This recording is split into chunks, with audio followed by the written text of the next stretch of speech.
she learns to embrace these things without judgment.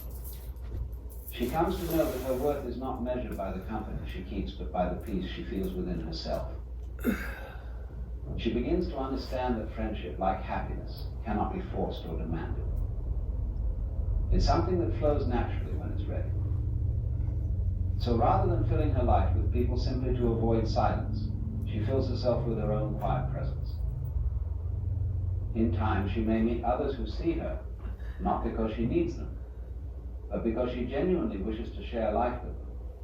She finds that true friendship comes not from a place of lack, but from abundance and abundance of love and understanding she cultivated alone. So, if you find yourself with few friends or even none, take heart. You are in a rare and beautiful space, a space where you can learn the most profound lesson of all that who you are right now, without additions, without applause, is more than enough. When a person finds themselves alone, especially for an extended time, they are often pulled into a confrontation with the self. There is something unavoidable about solitude. It strips away the comfortable distractions of daily interactions, the noise of social obligations, and the endless currents of other people's opinions. Many might think that a life without friends is empty, a barren landscape void of warmth. But solitude can reveal itself as fertile ground for self-discovery. Alone, in the quiet absence of company, one begins to see the mind's activity in its raw, unfiltered form. The mind, no longer absorbed with external engagements, turns its attention inward.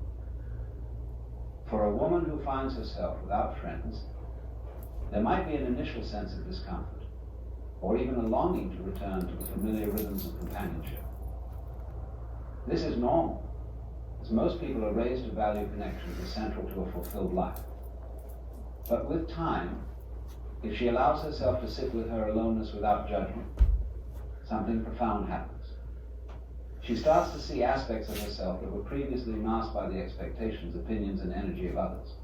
Her friends, family, colleagues, even casual acquaintances all contribute layers to a person's sense of identity, whether one is aware of it or not. In solitude, those layers begin to peel away.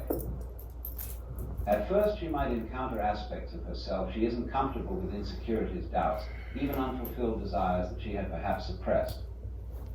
In the presence of others, these thoughts might have been buried, covered up by the momentum of conversation, social rituals, and the urge to fit into a shared narrative. But alone, there is no such buffer. Instead of fleeing from this confrontation, she gradually learns to observe herself as if from a distance, seeing her mind's tendencies without feeling a need to act on them.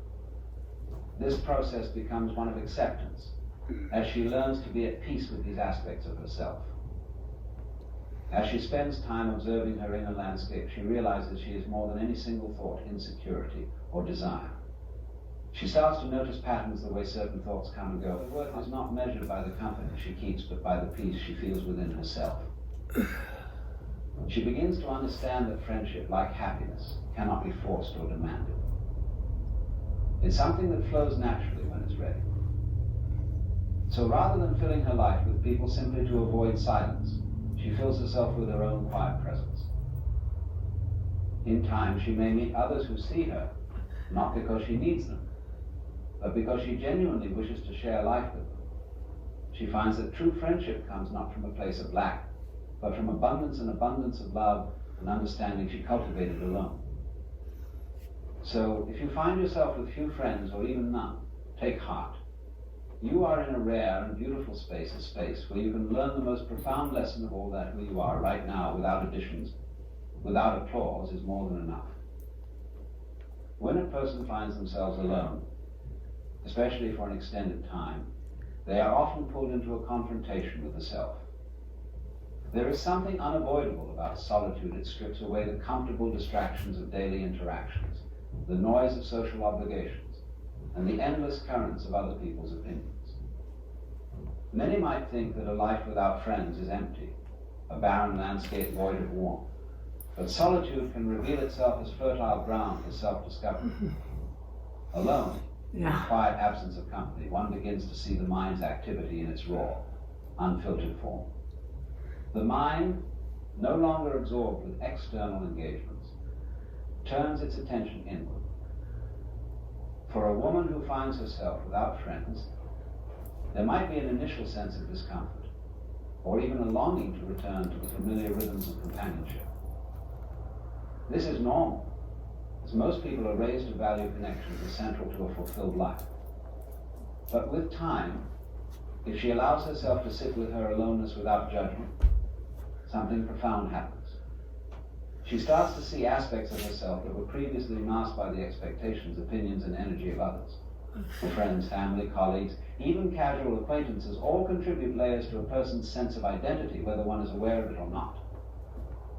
In solitude, those layers begin to peel away. At first, she might encounter aspects of herself she isn't comfortable with, insecurities, doubts, even unfulfilled desires that she had perhaps suppressed. In the presence of others, these thoughts might have been buried, covered up by the momentum of conversation, social rituals, and the urge to fit into a shared narrative. But alone, there is no such buffer. Instead of fleeing from this confrontation, she gradually learns to observe herself as if from a distance, seeing her mind's tendencies without feeling a need to act on them. This process becomes one of acceptance, as she learns to be at peace with these aspects of herself. As she spends time observing her inner landscape, she realizes she is more than any single thought, insecurity, or desire. She starts to notice patterns the way certain thoughts come and go, how feelings rise and dissipate, and the impermanence of emotions she once thought defined her. This awareness brings a liberating insight, the realization that she is not her thoughts or emotions, but the awareness behind them. Find the beauty, woman. Beauty is within. As she becomes less reactive and more grounded in her sense of self. Yes. In solitude, the woman begins to see herself as a vast, complex being. A vast, complex being. Multitudes within her. Capable. Without the pressure to be anyone special. Without the pressure to be anyone special. Just herself. The woman. The womanhood. The feminine. And definitely find solace in nature and art. The great Alan Watts. Namaste. Waking up my soul, waking up, the morning is mine. The morning